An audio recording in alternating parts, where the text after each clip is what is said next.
Okay, so not sure where we left off last time, but we wanted to do second derivative of the velocity, right, or the position function.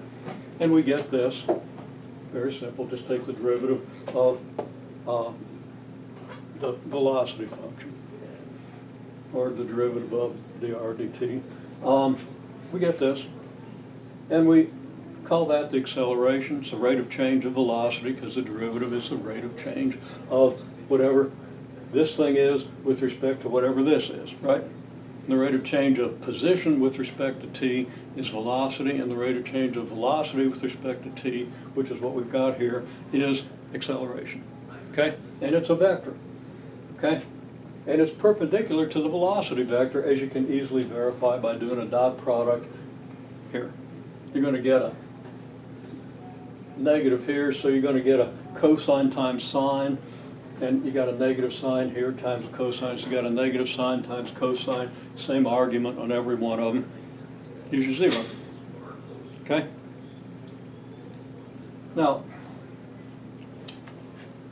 what angle does this make with the original vector? Well, it's in the opposite direction. I mean, you got a cosine times I plus a sine times j here. You got a cosine times I plus a sine times j here, right? And all the arguments are all the same.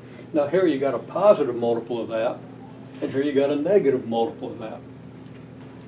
Well, any negative multiple of a vector is a vector in the opposite direction. So,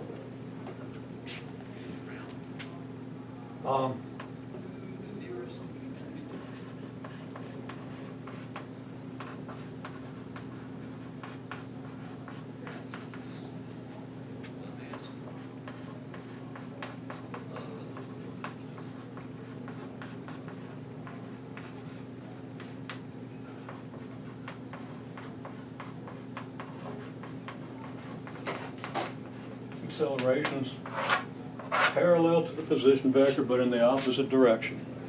Okay? Then I got a little note here. Acceleration is perpendicular to the velocity, so the magnitude of the velocity is unchanged.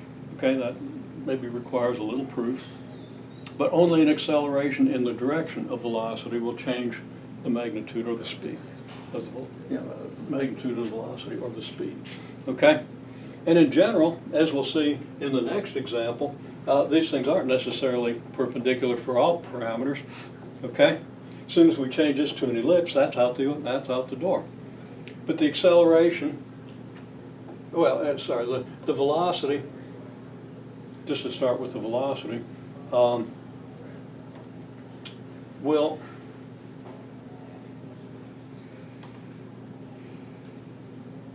I don't want to go there. Okay.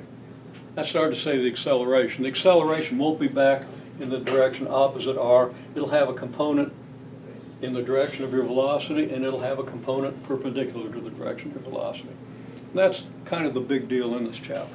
Okay? So that's coming up. I just wanted to mention that in this context. So that's where we're going. Okay, so let's see if we can get there.